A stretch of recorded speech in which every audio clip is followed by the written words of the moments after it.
Hey, every Friday. This week, Microsoft announced big changes to both Surface and Windows. Android is coming to the desktop, and Apple wants more AI search. Welcome to the Friday Checkout.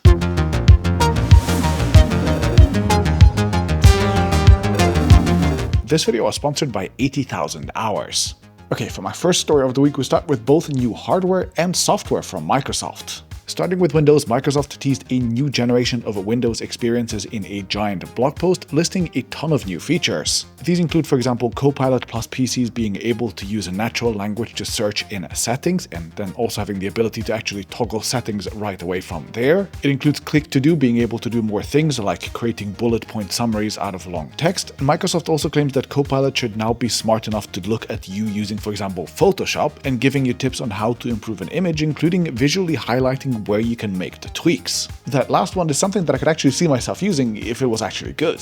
But better yet, third-party apps like Gigapixel AI, CapCut, DJ Pro, DaVinci Resolve, and a bunch of others should soon all be optimized to make use of the NPU on these machines. Neural networks are super useful for example, segmenting images, so if these actually work well, that would be great. And meanwhile, in hardware news, there's a new and cheaper Surface Pro 12 2-in-1 and also a new and cheaper Surface Laptop 13. Both are slightly smaller than their regular flagship counterparts, and they're kind of like a hybrid between a cheaper Surface Go and the regular Surface Pro. And for that, both come with an 8-core Snapdragon X Plus chip, 16 gigs of RAM, and 256 or 512 gigs of storage. I think the Pro looks especially attractive since it's fanless and can therefore be really sleek, plus with a 90Hz screen, Windows Hello face recognition, and a pen that attaches on the back, it should make for a pretty nice package, especially at the starting price of $799 plus another $150 for a revamped keyboard. I think that's the first time that you'll be able to get what should be a reasonably good Surface Pro with a keyboard below $1,000. Meanwhile, the laptop does have a fan and only has a 60Hz screen, which at $899 is okay, I guess, and both devices also ditched the Surface Connect port, which people might or might not find annoying.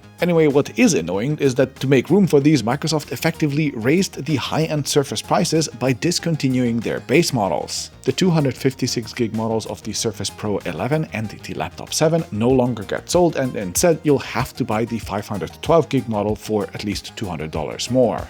I'm sure tariffs had some part to play here as well, but I'm thinking that this was mostly a calculated move to get people to step one step up on the price ladder.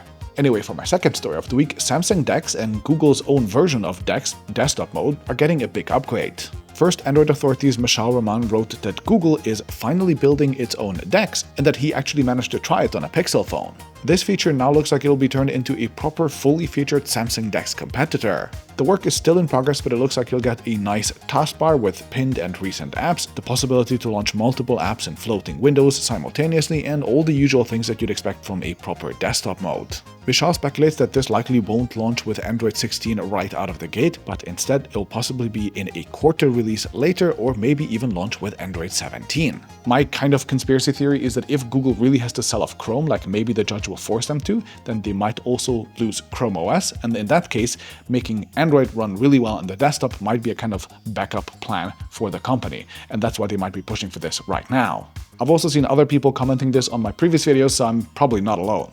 After all, there were leaks from earlier that claimed that Google was turning Chrome OS into Android, so I wouldn't be too surprised. And better yet, Twitter user IpsosDev has also managed to get their hands on the new version of Samsung DeX, which has also made some changes to better align with the upcoming Android desktop mode. These are mostly cosmetic, at least as far as we can tell, but they look nice. It makes sense that if Android itself has a desktop mode, Samsung would want to have their DeX system somewhat aligned with that. Okay, and for my third story of the week, Apple's Eddy Cue said things in court that made Google's share price drop by almost 10%. Specifically, he said that Apple wanted to add AI search partners to Safari, which is because for the first time ever he claims that searches in Safari have actually dropped last month due to users increasingly turning to AI instead. Q admitted that this has never happened in 22 years and that he's lost a lot of sleep thinking about it. He apparently said that AI tools like ChatGPT would eventually replace regular search, though he claims that today they're just not good enough. Anyway, Google then quickly released a statement where they say that no, they continued to see overall query growth in search from Apple and everything is just fine.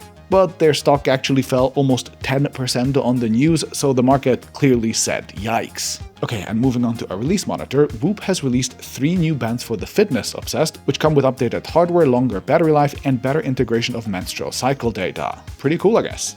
Then Razer announced the Joro gaming keyboard, which is specifically designed to be super slim and low profile, so you can actually take it with you when traveling, but to still keep your RGB bling wherever you go. And last in the release monitor is Samsung launching the new Galaxy Tab Active 5 Tactical Edition, developed jointly with the US Department of Defense. It has a 5G band locking mode, allowing the tablet to connect to only certified network. It has a stealth mode that disables cellular connectivity and mutes radio frequency broadcasting overall, and it even has a covert lock mode that turns off the modem and the GPS to prevent the device from emitting radio frequencies. You actually have to contact Samsung to get one of these, so I'm not going to be linking this one down below, but all the other products, as usual, including all the Surface stuff, is linked down in the description. Hello, Editing Martin here, and I wanted to add a bit of a rant and also show you two things that I have to fight every goddamn week. So I try to find the right product links for every major market for new releases each week, right? And this is what it looks like on the official Surface page of Amazon.co.uk. Here you have the older laptop 13.8-inch and also the newer laptop 13-inch, both listed. Reminder, these are actually two very different machines, but then I click on the 13 and it opens the page of the 13.8 instead. Makes no goddamn sense. A lot of times the product pages are basically a lie and the prices make no sense either. Here's that same supposedly more expensive 13.8-inch laptop with a very attractive €948 price in Spain, but then the newer and supposedly cheaper laptop 13 actually costs €1,099 in reality. What the hell? So if you ever open these links and they don't immediately make sense to you, trust me, it's not me messing with you, it's just the brands being really stupid. But okay, going back to the main video now. Okay, and as for the brief, we'll start with a little scoop. Fairphone actually randomly left this comment on my latest TechAltar video, confirming that if I hang in there a bit, they might give me a reason to do a follow-up. That means Fairphone randomly teased that an upcoming phone is coming out in a comment under a video of mine. That's a random way of doing it, but I won't say no to that, and if you haven't seen the video yet, you can watch it somewhere here. It's also down in the description. Anyway, next, Realme showed off a prototype phone with a massive 10,000 mAh battery. At just 8.5mm and 215 grams, it's neither thicker nor heavier than conventional flagships either, and while this is only a prototype, that's pretty bonkers. And moving on, Samsung confirmed that the 13th or the 12th of May, depending on your time zone, will be the launch date of their super slim Galaxy S25 Edge device. I usually don't do hands-on videos with products anymore, but I really want to see what this product actually feels in hand because that's the whole point about it, so I think I'll make a video about this. Should be coming to this channel pretty soon. Meanwhile, Sony has also announced that they're launching their flagship Xperia 1 Mark VII pretty much on the same day, so this will be a very packed week, and then their fancy headphones, the WH-1000XM6, were leaked too, and we now know that their starting price will be $450. Okay. Then in more leaks, an Xbox-branded Asus ROG Ally 2 has just leaked in the most disgusting leaked photo I've seen in a while, and it's rumored to launch as early as the 19th of May at Computex, which is pretty soon. And then in classic Google fashion, the company also managed to leak its next version of Material Design called Material 3 Expressive. I think it looks, let's just say, bold, I guess, and I can't really decide if I like this or not yet. Anyway, moving on to official news, Skype is now officially and fully dead. While Microsoft says that all the users should just migrate over to Teams, I can't actually imagine regular people doing that. Like, no normal human would call their friends over Teams. Doesn't exist, so I guess they'll just end up with no real consumer-facing video calling software, which is kind of odd.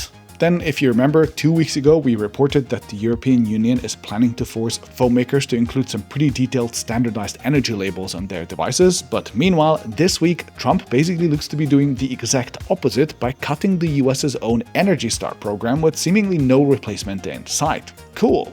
Next, in actual cool music streaming news, first Spotify announced that you can now snooze songs, which lets you take a break from overplayed songs for 30 days, and then Apple Music had the brilliant idea for a viral playlist that shows you which songs people are actually trying to identify using Shazam recently.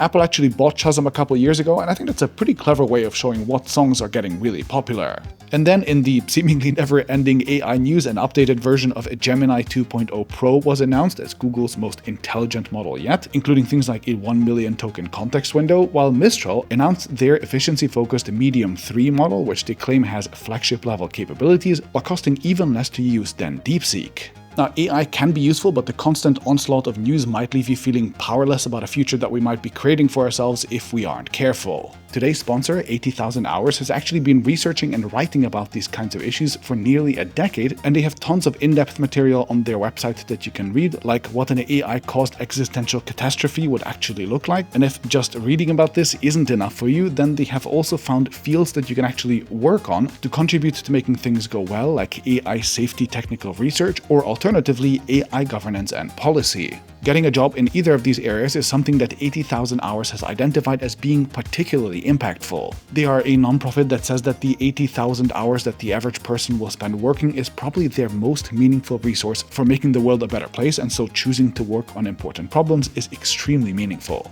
They help you find meaningful career paths like the ones that I've just shown you, and then they also help to explain how you could get into them. They cover many areas beyond the AI too, of course, from pandemic preparedness to nuclear war, animal welfare, climate change and more, and they make all of their advice and research available on their site for free. They also have a podcast where they have conversations with experts in these fields across nearly 150 episodes. If that sounds interesting, you can get a copy of the Career Guide of 80,000 Hours, which distills some of their most important research into one volume for free at 80,000hours.org/TFC. That's a great place to start, and if you're wondering, everything they provide is free forever because they're a nonprofit. So check them out at 80,000hours.org/TFC to get started, and I'll see you next Friday.